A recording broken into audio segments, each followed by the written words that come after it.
Personal Development Quarter 1, Lesson 10, and we are going to talk about coping with stress. The stress should not be taken for granted because it will bring the negative effect on the mind, emotion, and body if it is not given attention and solution. The focus of this lesson is to help the middle and the late adolescent to cope with prevailing stress and learn how to minimize its effect. The scope of this module permit it to be used in many different learning situations. The language used recognizes the diverse vocabulary level of students. So for the objective of this lesson, we are going to identify the meaning of coping stress or stress management. And we also have to list way on how to face the different causes and effects of stress, share ideas in dealing with stress and maintaining mental health with siblings, friends, and family. So coping refers to the mental, behavioral effort that we use to deal with problems relating to stress, including its presumed cause and unpleasant feeling, emotion it produces. So in coping with stress, we are all using all aspects of ourselves to deal with both the causes of stress and their impact on our emotion that can make us feel uneasy or uncomfortable. Stress will not disappear. Okay, so it will not disappear when we do nothing about it. Instead, it will worsen the situation that can cause more problems to our physical, mental, which is more difficult to handle. So let's do something to face the struggles in dealing with stress by finding a better solution. How do people cope with stress? Paano nga ba tayo nakaka-cope sa ating mga stress? So, since stress is real and cannot be avoided, we need to deal with it. When we are stressed out, we typically wanted to feel good and well. This may include knowing the causes of stress, understanding its effect on us, and finding ways to deal with it. We also have the approaches in coping with stress.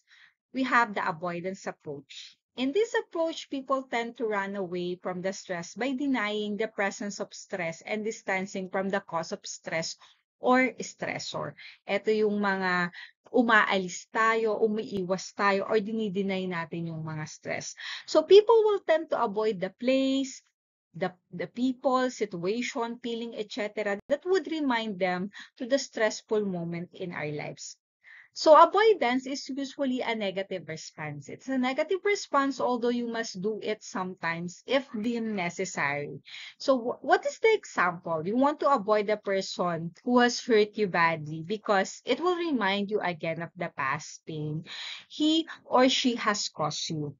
So some people practice avoidance by directing their action or resorting to bad negative habits like smoking, drinking alcohol beverages, or even taking illegal drugs, which they think is helpful, but is worsening the situation and it causes more stress.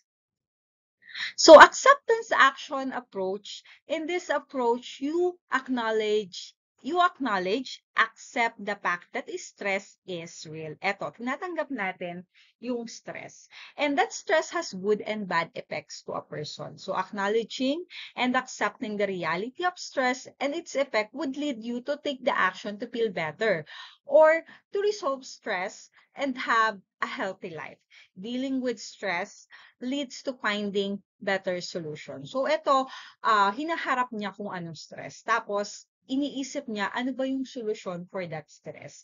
So example for this one is you know that you have an upcoming test. So For you to pass and get a high grade from the start, you have to exert some effort like studying or reviewing. So alam na natin na may stress tayo kasi may darating na exam. Pero para maiwasan natin yung stress, ngayon pa lang mag-aaral na tayo.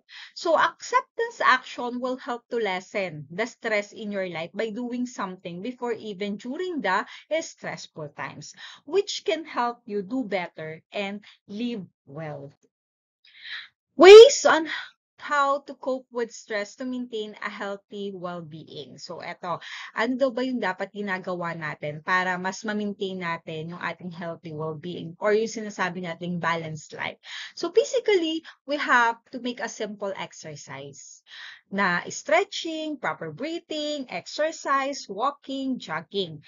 And also, we have to eat nutritious food and healthy foods. Dapat may vegetable, fruits, eggs, and less fatty food, salty and sweet food. Dapat doon tayo lagi sa mga nutritious rather, na vegetable, fruits, okay?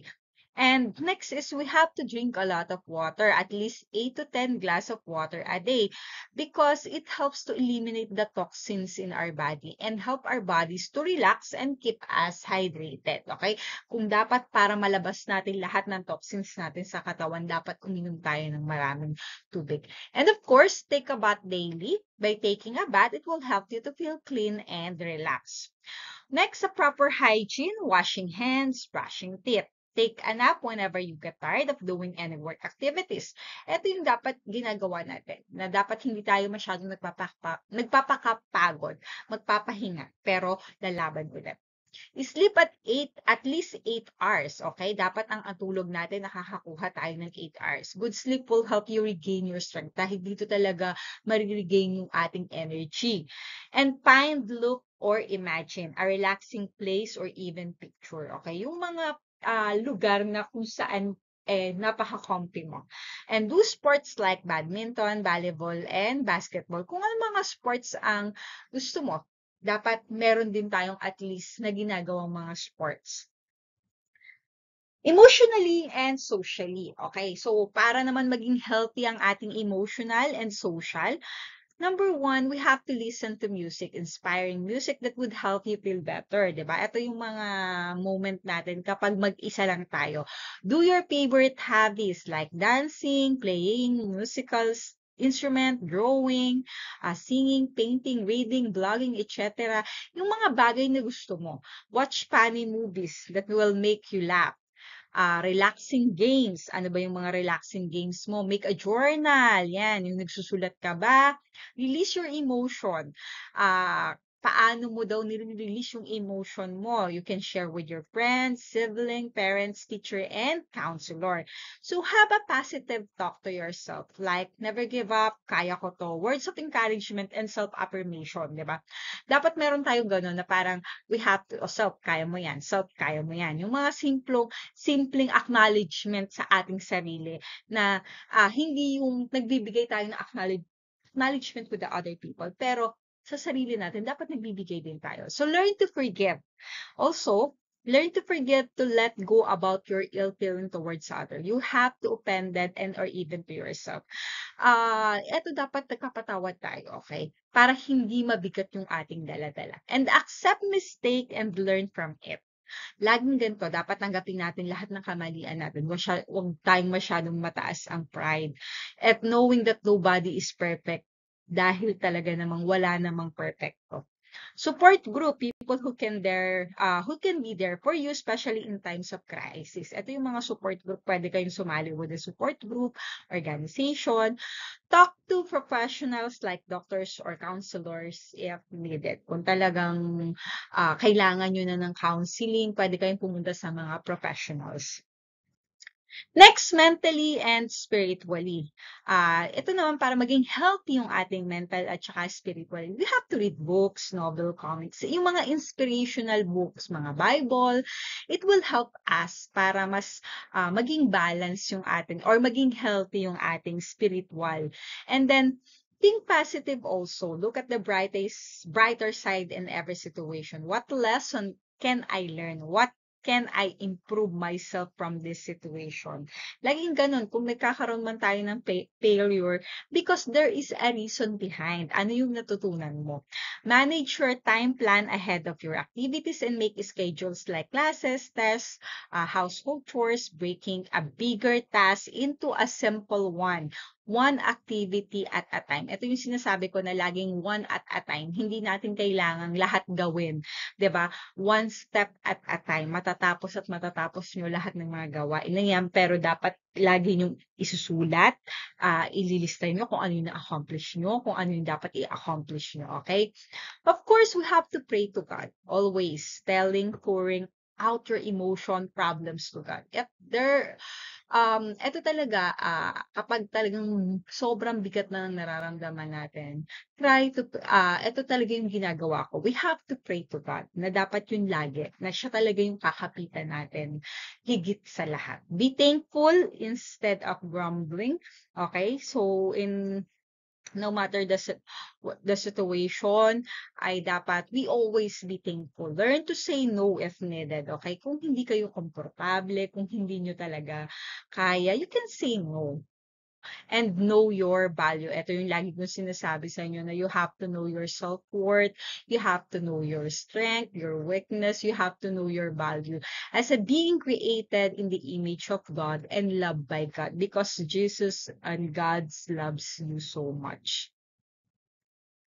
4 things to be avoided when you are stressed. So, ito daw yung dapat nating i-avoid. Yung mga tobacco, alcoholic, illegal drugs, too much coffee, and soft drinks, negative thoughts. Kapag stress na tayo, kung alam natin namang dapat iniiwasan na natin yung mga negative na ganito para hindi na tayo lalo ma-stress.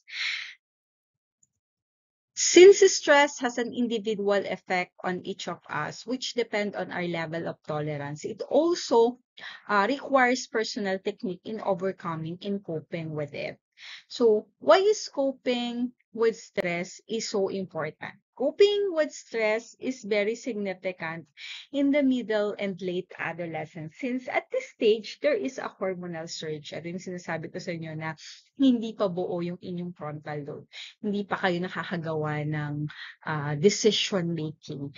Stress creates hormonal imbalances as adolescents face different issue, expectation, challenges, responsibilities while handling its effect on their physical, emotional, and mental well-being. Coping managing stress is important because it will help you to keep moving amid the daily challenges you are facing. And it will help you to live a healthy mind, a healthy being. Too much stress can cause damage to your well-being if you will not properly deal with it immediately. So we are like an elastic rubber band, but when stretched out too much because of stress, we may lose the elasticity and eventually snap and break. Okay? So, para daw tayong rubber band, di ba?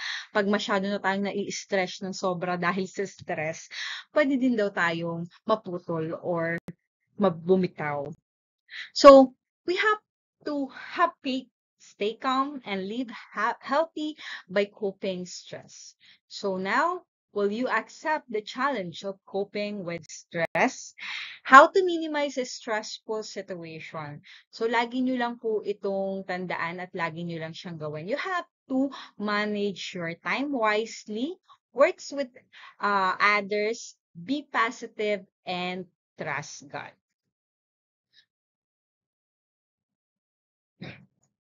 Thank you.